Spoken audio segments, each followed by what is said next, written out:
നമ്മളാണെങ്കിൽ ഇനി fluid particle മെക്കാനിക്സിൻ്റെ സെക്കൻഡ് പാർട്ട് മൊഡ്യൂൾ 2 സെക്കൻഡ് പാർട്ടിലേക്ക് കടക്കുകയാണ്. ഇവിടെ നമ്മൾ നോക്കാൻ പോകുന്നത് ചില ടേംസ് ആണ്. നമ്മൾ കഴിഞ്ഞ ക്ലാസ്സിൽ പഠിച്ചത് ഫ്ലൂയിഡ് പ്രോപ്പർട്ടീസ് ആയിരുന്നു. അതായത് ഫ്ലൂയിഡിൻ്റെ പ്രോപ്പർട്ടീസ് എന്തൊക്കെയായിരുന്നു, സ്പെസിഫിക് ഗ്രാവിറ്റി, സ്പെസിഫിക് വോളിയം, അങ്ങനെ ഒരു ഫ്ലൂയിഡ് റിലേറ്റഡ് ചെയ്തിട്ടുള്ള കുറേ ടേംസ് ആണ് പഠിച്ചത്. ഇന്ന് നമ്മൾ നോക്കാൻ പോകുന്നത് ഫ്ലോ പ്രോപ്പർട്ടീസ്, ഫ്ലോയിനെ റിലേറ്റ് ചെയ്തിട്ടുള്ള കുറച്ച് ടേംസ് ഒക്കെ. ഓക്കെ, നമുക്കറിയാം, നിങ്ങൾ എപ്പോഴെങ്കിലും ഫ്ലോ കണ്ടിട്ടുണ്ടെങ്കിൽ, അതായത് ഫ്ലൂയിഡ് ഫ്ലോ, ഈവൻ ഇപ്പോൾ വെതർ ഫോർകാസ്റ്റിലാണെങ്കിലും ചില സ്റ്റഡീസിലൊക്കെ ആണെങ്കിൽ ഫ്ലൂയിഡ് ഫ്ലോ കാണിക്കുമ്പോൾ ചില ലൈൻസ് അവിടെ കാണാൻ പറ്റും. ആ ലൈൻസ് എന്ന് പറയുന്നത് ചില പെർട്ടിക്കുലർ റീസൺസ് വെച്ചിട്ടാണ് നമ്മളത് ഡിറ്റർമിൻ ചെയ്ത് വെച്ചിട്ടുള്ളത്. അങ്ങനെ ഒരു ഫ്ലൂയിഡ് ഫ്ലോയിനെ നമ്മൾ റെപ്രസെൻറ്റ് ചെയ്യാൻ ഉപയോഗിക്കുന്ന 3 ടേംസ് ആണ് stream lines, path lines and streak lines. Okay, stream lines എന്ന് വെച്ച് കഴിഞ്ഞാൽ ഒരു പാർട്ടിക്കിളിൻ്റെ ഫ്ലോ അതിൻ്റെ ടാൻജൻഷ്യൽ ഡയറക്ഷനിലേക്ക് ഡയറക്റ്റ് ചെയ്ത് കാണിക്കുന്നതാണ് സ്ട്രീം ലൈൻ. അപ്പോൾ അതിൻ്റെ ഗുണം എന്താണെന്ന് വെച്ച് കഴിഞ്ഞാൽ നമുക്ക് ഇൻ്റർസെക്ഷൻസ് ഒന്നും ഉണ്ടാവില്ല, ക്രോസിംഗ് ഓവർ ഉണ്ടാവില്ല, നമുക്ക് പാരലൽ ലൈൻസ് ആയിട്ട് സ്ട്രീം ലൈൻസിന് ഡിറ്റർമിൻ ചെയ്യാൻ പറ്റും. അപ്പോൾ ഈ ഫിഗറിൻ്റെ കേസിൽ ആ കാറിൽ കാണിച്ചത് സ്ട്രീം ലൈൻസ് ആണ്. ഓക്കെ, അത് ഒരു ഇൻ്റർസെപ്റ്റ് ഒന്നും ചെയ്യേണ്ടതില്ലല്ലോ, കറക്റ്റായിട്ടല്ലേ പോകണം, അതാണ് സ്ട്രീം ലൈൻസ്. ഇനി സ്ട്രീക്ക് ലൈൻസ് എന്ന് വെച്ച് കഴിഞ്ഞാൽ ഒരു ലോക്കസ് നിന്ന് ഒരു പാർട്ടിക്കിൾ സ്റ്റാർട്ട് ചെയ്തിട്ട് എങ്ങനെയാണ് ആ പാർട്ടിക്കിളിൻ്റെ മൂവ്മെൻറ്റ് നടക്കണേ, അപ്പോൾ ഡിഫറെൻറ്റ് പാർട്ടിക്കിൾ കമ്പൈൻ ചെയ്തിട്ട് നമ്മളൊരു പാത്ത് അലൗ ചെയ്യുകയാണെങ്കിൽ, ഡിറ്റർമിൻ ചെയ്യുകയാണെന്നുണ്ടെങ്കിൽ അതാണ് സ്ട്രീക്ക് ലൈൻ.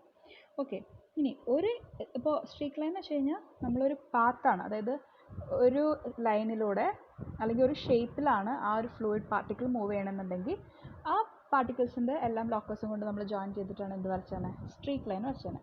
ഇനി പാത്ത് ലൈൻ എന്ന് പറയുമ്പോൾ ഒരു പെർട്ടിക്കുലർ പാർട്ടിക്കിൾ മാത്രം കൺസിഡർ ചെയ്തിട്ട് അതിൻ്റെ ലൊക്കേഷൻസ് ഡോട്ട് ചെയ്ത് അതിനെ നമ്മൾ ഒരു റെപ്രസെൻറ്റേഷൻ വരുത്താണെന്നുണ്ടെങ്കിൽ അതാണ് എന്ത്, പാത്ത് ലൈൻ. അപ്പോൾ പാത്ത് ലൈൻ എന്ന് വെച്ച് കഴിഞ്ഞാൽ ഒരു ഇൻഡിവിജ്വൽ പാർട്ടിക്കിളിൻ്റെ ആയിരിക്കും. സ്ട്രീക്ക് ലൈൻ എന്ന് വെച്ച് കഴിഞ്ഞാൽ ഒരു ഫ്ലോ ഓഫ് പാർട്ടിക്കിൾസിൻ്റെയാണ്. സ്ട്രീം ലൈൻ എന്ന് പറയുമ്പോൾ with respect to the flow we are determining tangential flow particles, അതായത് ആ ഫ്ലോയുടെ ടാൻജൻഷ്യൽ വേ മാത്രം നമ്മൾ നോട്ട് ചെയ്തിട്ട് ഐഡൻറ്റിഫൈ ചെയ്യേണ്ടതാണ് എന്ത്, സ്ട്രീം ലൈൻസ്. ഓക്കെ, ഇതാണ് സ്ട്രീം ലൈൻസ്. ഇപ്പോൾ നമുക്ക് ഇവിടെ നിങ്ങൾക്ക് ആ ഫിഗറിലൊരു സ്ട്രീം ലൈൻ പോയിട്ടുണ്ട്, അതിനൊരു ടാൻജൻഷ്യലായിട്ട് ഡി ആർ എന്ന് പറഞ്ഞ ടേം വന്നിട്ടുണ്ട്. ആ ടാൻജൻഷ്യൽ പോയിന്റ് വെച്ചിട്ടാണ് നമ്മൾ എന്ത് ചെയ്യുക, സ്ട്രീം ലൈൻസ് ഡോട്ട് ചെയ്യുക. അപ്പോൾ ഒരു പർട്ടിക്കുലർ ഫ്ലോയിൽ സ്ട്രീം ലൈൻസ് എപ്പോഴും നമുക്ക് കാണാൻ പറ്റും, ഒരു ഡയറക്ഷൻ അതിൽ കാണിച്ചിട്ടുണ്ടാവും, അതൊരിക്കലും ഇൻ്റർസെപ്റ്റ് ചെയ്യില്ല, അല്ലെങ്കിൽ അതൊരിക്കലും ക്രോസ് ഓവർ ചെയ്യില്ല. ഈ സ്ട്രീം ലൈനിൻ്റെ ഡയറക്ഷണൽ ആയ കാരണം നമുക്ക് എന്ത് പറ്റും, വിത്ത് റെസ്പെക്ട് ടു വെലോസിറ്റി ആണ് സ്ട്രീം ലൈൻസ് നമ്മൾ കൺസിഡർ ചെയ്യണം. അപ്പോൾ ഫ്ലൂയിഡ് ഡയറക്ഷൻ നമുക്ക് മനസ്സിലാക്കാം, ആ സ്ട്രീം ലൈൻ ഡയറക്ഷൻ കൂടി നമ്മൾ എന്ത് ചെയ്യാൻ പറ്റും, അനലൈസ് ചെയ്യാൻ പറ്റും. അപ്പോൾ ഒരു ആക്ച്വൽ സ്റ്റഡിക്ക് നമുക്ക് എപ്പോഴും നല്ലത് എന്താണ്, സ്ട്രീം ലൈൻസ് ആണ്. ഓക്കെ, അതൊരു എപ്പോഴും ഒരു സ്മൂത്ത് ലൈൻസ് ആയിരിക്കും. There won't be any folding, there won't be any intersections, there won't be any mixing. Okay, ഇനി ചില കേസിൽ നമ്മൾ ക്ലോസ്ഡ് ഏരിയാസ് കാണും. ഇപ്പോൾ നിങ്ങളാണെങ്കിൽ ഫിഗറിൽ നോക്കിക്കഴിഞ്ഞാൽ ആ സർക്കുലർ പാർട്ടിക്കിൾസിൻ്റെ ഓപ്പോസിറ്റ് സൈഡ്സിലായിട്ട് stream lines is closely packed. അതിൻ്റെ അർത്ഥം അവിടെ വെലോസിറ്റി ഈസ് ഹൈ. ഓക്കെ, അപ്പോൾ നമുക്ക് വെറും സ്ട്രീം ലൈൻസ് മാത്രം അനലൈസ് ചെയ്തിട്ട് അവിടെ എന്തൊക്കെ കണ്ടുപിടിക്കാൻ പറ്റും, നമുക്ക് velocity difference, velocity direction, velocity how it is acting, അങ്ങനത്തെ കാര്യങ്ങളൊക്കെ നമുക്ക് എന്ത് ചെയ്യാൻ പറ്റും, ഡിറ്റർമിൻ ചെയ്യാൻ പറ്റും. ഓക്കെ, ഇനി streak lines and stream tubes. ഇപ്പോൾ നമ്മൾ സ്ട്രീം ലൈൻസ് എടുത്തു, നമ്മളെപ്പോഴും സ്ട്രീം ലൈൻസ് വരയ്ക്കുന്നത് വിത്ത് റെസ്പെക്ട് ടു ഒരു ബൗണ്ടറി, അതായത് നമ്മൾ ഫ്ലൂയിഡ് സ്റ്റഡി ചെയ്യുമ്പോൾ മെയിൻ കണ്ടൻ്റ് ആണ് ബൗണ്ടറി എന്ന് പറയാം. ഇപ്പോൾ ഒരു ബൗണ്ടറി വെച്ചിട്ടാണ് നമ്മൾ ആ ബൗണ്ടറിനെ റെപ്രസെൻറ്റ് ചെയ്തിട്ടാണ് ഫ്ലൂയിഡ് ഫ്ലോ കൺസിഡർ ചെയ്യുക. ഇനി ചില കേസിൽ ഈ ബൗണ്ടറി നമ്മൾ ഒരു അനലൈസ് ചെയ്യാൻ പറ്റാത്ത കണ്ടീഷനിലാണെങ്കിൽ സ്ട്രീം ലൈൻ നമ്മൾ ബൗണ്ടറി ആയിട്ട് വയ്ക്കും. അങ്ങനെയുള്ള കേസാണ് സ്ട്രീം ട്യൂബ്സ്. സ്ട്രീം ട്യൂബ്, ഇതാണ് ഈ ഫിഗർ കാണിച്ചത്, is an imaginary tube whose boundary consist of stream lines. അപ്പോൾ സ്ട്രീം ലൈൻസ് തന്നെ നമ്മൾ ബൗണ്ടറി ആയിട്ട് കൺസിഡർ ചെയ്യുകയാണെന്നുണ്ടെങ്കിൽ അപ്പോൾ ഒരു ട്യൂബുലാർ കൺസിഡറേഷൻ ആണെന്നുണ്ടെങ്കിൽ പല രീതിയിൽ നമുക്ക് കൺസിഡർ ചെയ്യാം, ക്യൂബ് ആക്കാം അല്ലെങ്കിൽ റെക്റ്റാങ്കുലർ ആക്കാം, അങ്ങനെ വന്നതാണ് എന്ത്, ട്യൂബുലാർ കൺസിഡറേഷൻ ആണ് എന്ത്, സ്ട്രീം ട്യൂബ്സ് എന്ന് പറയാം.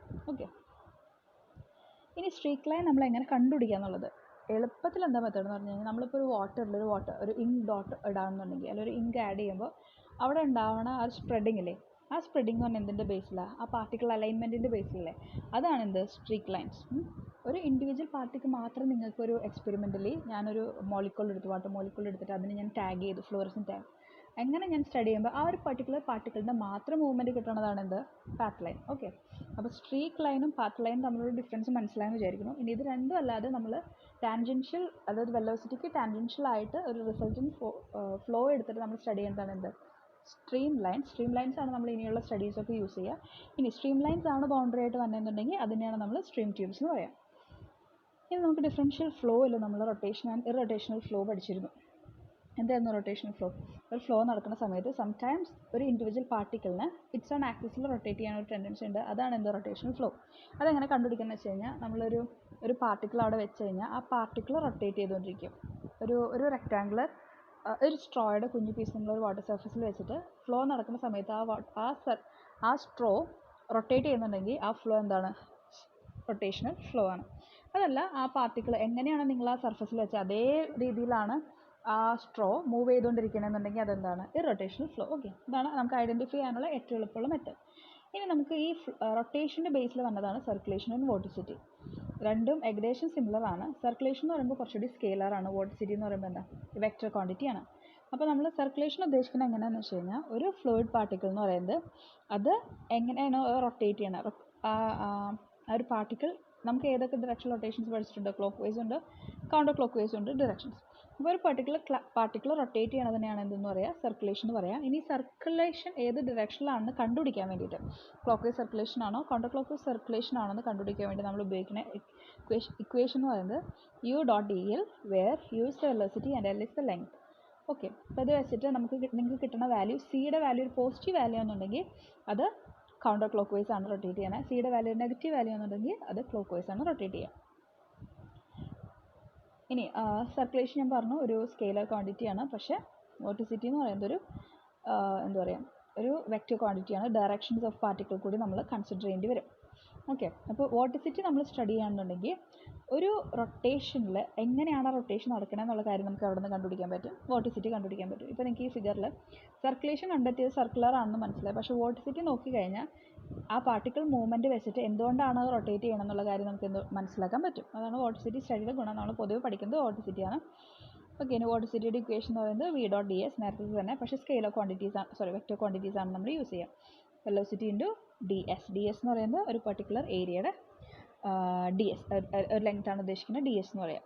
ഓക്കെ, ഇനി വോർട്ടിസിറ്റീൻ്റെ ഡെഫിനിഷൻ എന്ന് പറയുന്നത് it is a tendency of an element fluid to spin. അതായത് ഒരു എലമെൻറ്റ് അല്ലെങ്കിൽ ഒരു പാർട്ടിക്കിളിനെ സ്പിൻ ചെയ്യാനുള്ളതിൻ്റെ ആ ഒരു ടെൻഡൻസിയാണ് നമ്മൾ വോർട്ടിസിറ്റി എന്ന് കണ്ടുപിടിക്കുക. അപ്പോൾ ഒരു പാർട്ടിക്കിൾ സ്പിൻ ചെയ്യില്ല എന്ന് അറിയാൻ വേണ്ടിയിട്ട് നമുക്ക് എന്ത് ചെയ്യാൻ പറ്റും? അതിൻ്റെ വെലോസിറ്റിയും അതിൻ്റെ ആ ഒരു ഏരിയയും കൺസിഡർ ചെയ്തിട്ട് ആ പാർട്ടിക്കിൾ ടെൻഡൻസി ഉണ്ടോ, അത് സെൽഫ് സ്പിന്നിങ്ങിന് ചാൻസ് ഉണ്ടോ എന്നുള്ളത് നമുക്ക് എന്ത് ചെയ്യാൻ പറ്റും? കണ്ടുപിടിക്കാൻ പറ്റും. ഓക്കെ, അടുത്തത് stream function and velocity function. ഇത് നമ്മൾ ഇനിയുള്ള ക്ലാസ്സിൽ കുറച്ചുകൂടി ഡിഫൈൻഡ് ആയിട്ട് പഠിക്കും.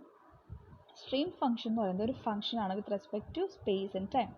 അതായത് ഒരു ഫ്ലോ നടക്കുകയാണെന്നുണ്ടെങ്കിൽ നമ്മൾ അതിനെ with respect to space and ടൈമിൽ നമ്മൾ റെപ്രസെൻറ്റ് ചെയ്യുന്നതാണ് എന്ത്? Stream function.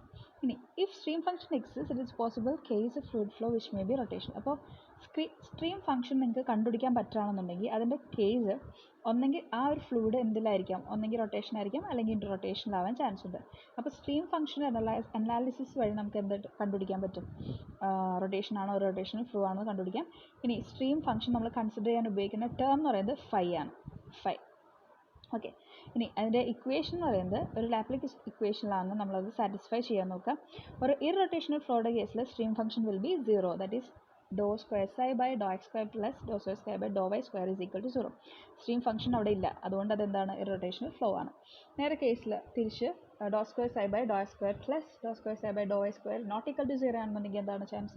There is stream function with respect to rotation flow ആവാൻ ചാൻസ് ഉണ്ട്. ഇനി വിത്ത് റെസ്പെക്ട് ടു വെലോസിറ്റി ആണ് നമ്മൾ ഒരു ഫംഗ്ഷൻ എടുക്കണമെന്നുണ്ടെങ്കിൽ അതിനെയാണ് വെലോസിറ്റി പൊട്ടൻഷ്യൽ എന്ന് പറയാം. വെലോസിറ്റി എന്ന് പറയുന്നത് function of space and time ആണ്. പക്ഷെ നമ്മൾ എടുക്കണ ടേം എന്ന് പറയുന്നത് ഫൈ ആണ്. നേരത്തെ സൈ ആയിരുന്നു, ഇവിടെ ഫൈ ആണ് നമ്മൾ യൂസ് ചെയ്യുക. ഇനി ഇതിൻ്റെ ഇക്വേഷൻസ് നമുക്ക് ഒരു ഫ്ലോ കൺസിഡർ ചെയ്യുമ്പോൾ നമ്മൾ എല്ലാ ഡയറക്ഷനിലും ആ ഫ്ലോ കൺസിഡർ ചെയ്യുമല്ലോ. ഇപ്പോൾ വെലോസിറ്റി എടുക്കുകയാണെന്നുണ്ടെങ്കിൽ ഈ വെലോസിറ്റി പൊട്ടൻഷ്യൽ എന്ന് പറയുന്നത് ഏത് ഡയറക്ഷനിൽ നമ്മൾ കൺസിഡർ ചെയ്യേണ്ടി വരും? എക്സ് വൈ സെഡ് ഡയറക്ഷനിൽ. അപ്പോൾ നമ്മൾ ഓരോ വെലോസിറ്റിയും ഓരോ ഡയറക്ഷനിൽ നമ്മൾ എന്ത് ചെയ്യണം? അനലൈസ് ചെയ്യണം. അപ്പോൾ യു എന്ന് പറയുന്നത് എക്സ് ഡയറക്ഷനിലുള്ള വെലോസിറ്റി ആണെന്നുണ്ടെങ്കിൽ u is equal to minus Dr phi by Dr x എന്നായിരിക്കും എന്ത്? അതിൻ്റെ വെലോസിറ്റി ഫംഗ്ഷൻ. ഇനി എന്തോ നെഗറ്റീവ് സൈൻ നമ്മൾ ചില കേസിൽ കാണാറുണ്ട്. അതിൻ്റെ കാരണം എന്താണെന്ന് വെച്ച് കഴിഞ്ഞാൽ ആ ഫ്ലോ എന്ന് പറയുന്നത് ഫൈയുടെ കുറയുന്ന ഓപ്പോസിറ്റ് ഡയറക്ഷനിലാണ് ഫ്ലോ. വെലോസിറ്റി പൊട്ടൻഷ്യൽ കുറഞ്ഞ സൈഡിലേക്കാണ് ആ ഫ്ലോ നടക്കുന്നത് എന്നുള്ളതാണ് അതിൻ്റെ അർത്ഥം. ഇനി അതിൻ്റെ റിലേഷൻ എന്ന് പറയുന്നത് സ്ട്രീം ഫംഗ്ഷൻ എന്ന് പറയുന്നത് u is equal to minus Dr phi by Dr x ആണ്. ഇനി സ്ട്രീം ഫംഗ്ഷൻ ആണെങ്കിൽ u is equal to minus ഡോ സൈ ബൈ ഡോ വൈ. ഇനി main difference. Okay, stream function എന്ന് പറയുന്നത് നമ്മൾ ഇതുവരെ പഠിച്ചാണ് 2 ഡയമെൻഷണൽ ഫ്ലോയിലാണ്. അതുകൊണ്ടാണ് നമുക്ക് എക്സ് വൈ എന്നുള്ള രീതിയിൽ മാത്രമല്ലേ കിട്ടിയുള്ളൂ. ഡോ square psi by Dr x plus Dr square psi by Dr y square എന്നുള്ള ടേമിൽ വന്നത്. അതായത് 2 ഡയമെൻഷണൽ ഫ്ലോ മാത്രമേ നമ്മൾ നോക്കണം. പക്ഷേ velocity potential x y z ഡിറക്ഷനിൽ നമ്മൾ എന്ത് ചെയ്യണം, കൺസിഡർ ചെയ്യാറുണ്ട്. ഇനി സ്ട്രീം ഫംഗ്ഷൻ നമുക്ക് വിസ്കസ് ആണെങ്കിലും നോൺ വിസ്കസ് ഫ്ലോസിലാണെങ്കിലും കണ്ടുപിടിക്കാൻ പറ്റും. വെലോസിറ്റി പൊട്ടൻഷ്യൽ ആണെന്നുണ്ടെങ്കിൽ 0 വിസ്കോസ് ഫ്ലൂയിഡിലാണ് നമുക്ക് കുറച്ചുകൂടി കണ്ടുപിടിക്കാൻ എളുപ്പം. ഓക്കെ, ബാക്കി എല്ലാം നമുക്ക് ഇപ്പോൾ ഇൻകംപ്രസിബിൾ ഫ്ലോ ആണെങ്കിൽ സ്ട്രീം ഫംഗ്ഷൻ യൂസ് ചെയ്യാം, വെലോസിറ്റി പൊട്ടൻഷ്യൽ യൂസ് ചെയ്യാം. കംപ്രസിബിൾ ഫ്ലോ ആണെങ്കിൽ വെലോസിറ്റിയും സ്ട്രീം ഫംഗ്ഷൻ യൂസ് ചെയ്യാം. അതിൻ്റെ അർത്ഥം എന്താണെന്ന് വെച്ച് കഴിഞ്ഞാൽ ഡെൻസിറ്റിക്ക് സ്ട്രീം ഫംഗ്ഷന് വെലോസിറ്റി പൊട്ടൻഷ്യന് വലിയ ഡിപ്പെൻഡൻസി ഇല്ല. ഇനി ഫ്ലോ നെറ്റ് നമ്മളാണെങ്കിൽ പണ്ട് ഒരു ടേം പഠിച്ചിട്ടുണ്ടാവണം, equipotential lines. Equipotential lines എന്ന് വെച്ചാൽ എന്താ, ഒരു പാർട്ടിക്കിളിൻ്റെ പൊട്ടൻഷ്യാലിറ്റി വെച്ചിട്ട് അതിൻ്റെ ചാർജ് വിത്ത് റെസ്പെക്ട് ടു നമ്മൾ ഒരു പാർട്ടിക്കിളിൽ കൊടുക്കുന്ന ലൈൻസ് ആണത് ഇക്യൂ പൊട്ടൻഷ്യൽ ലൈൻസ്. ഈ ഇക്യൂ പൊട്ടൻഷ്യൽ ലൈൻ എന്ന് പറയുമ്പോൾ എന്താ, പാർട്ടിക്കിൾ തമ്മിലുള്ള ആ പൊട്ടൻഷ്യൽ ഡിഫറൻസിൻ്റെ ലൈനാണ്. ഇനി ഒരു ഫ്ലോ നടക്കുമ്പോൾ എന്തൊക്കെയുണ്ട്, ഓൾറെഡി നമുക്കറിയാം സ്ട്രീം ലൈൻ ഉണ്ട്. കാരണം എന്താ, ഫ്ലോ നടക്കണ കാരണം. മാത്രമല്ല ആ ഫ്ലോ നടക്കുന്നതിൽ പാർട്ടിക്കിൾസിൻ്റെ ഫ്ലോ അല്ല നടക്കുന്നത്. അപ്പോൾ ആ പാർട്ടിക്കിൾ വിത്ത് റെസ്പെക്ട് നമുക്ക് എന്ത് കിട്ടും, ഒരു ഇക്യൂ പൊട്ടൻഷ്യൽ ലൈൻ കിട്ടും. ഇത് രണ്ടിനെയും ക്രോസ് ചെയ്തിട്ട് അല്ലെങ്കിൽ ഇതിന് രണ്ടിൻ്റെയും നെറ്റ് റിസൾട്ടാണ് ഫ്ലോ നെറ്റ് എന്ന് പറയുക. അപ്പോൾ അതിൽ എന്തൊക്കെ ഉണ്ടാവും, സ്ട്രീം ലൈൻസ് ഉണ്ടാവും, പൊട്ടൻഷ്യൽ ലൈൻസ് ഉണ്ടാവും. ഇത് വെച്ചിട്ട് നമുക്ക് എന്ത് ചെയ്യാൻ പറ്റുന്നത് കഴിഞ്ഞാൽ ഒരു പർട്ടിക്കുലർ ഫ്ലോ എങ്ങനെ നടക്കുന്നത് എന്നുള്ളത് ഏറ്റവും ഈസി ആയിട്ട് കണ്ടുപിടിക്കാൻ പറ്റുന്നത് ഫ്ലോ നെറ്റിലാണ്. നിങ്ങൾ കുറച്ചുകൂടി ഹയർ ലെവൽ ഓഫ് വെതർ ഫോക്കസ് അനാലിസിസോ അല്ലെങ്കിൽ അങ്ങനത്തെ കേസിലൊക്കെ വരുമ്പോൾ ചില കേസിൽ ഫ്ലോ അനാലിസിസിലൊക്കെ നമ്മൾ ഫ്ലോ നെറ്റാണ് യൂസ് ചെയ്യുക. അതിൻ്റെ ഗുണം എന്താണെന്ന് വെച്ച് കഴിഞ്ഞാൽ ബൗണ്ടറി അനാലിസിസ് അല്ലെങ്കിൽ ബൗണ്ടറി ഡിസൈൻ സ്ട്രക്ചറൊക്കെ നമുക്ക് കുറച്ചുകൂടി എഫക്റ്റീവായിട്ട് കണ്ടുപിടിക്കാൻ പറ്റും. ഇപ്പോൾ സർക്കുലർ വേണോ അല്ലെങ്കിൽ ട്യൂബുലർ വേണോ ബൗണ്ടറി, അല്ലെങ്കിൽ റെക്റ്റാങ്കുലർ ബൗണ്ടറി മതിയോ എന്നൊക്കെ ഉള്ളത് നമ്മൾ ഫ്ലോ നെറ്റ് വെച്ചിട്ടാണ് അനലൈസ് ചെയ്യുക. ഓക്കെ, ഇത്രയാണ് ഈ ക്ലാസ്സിലുള്ളത്.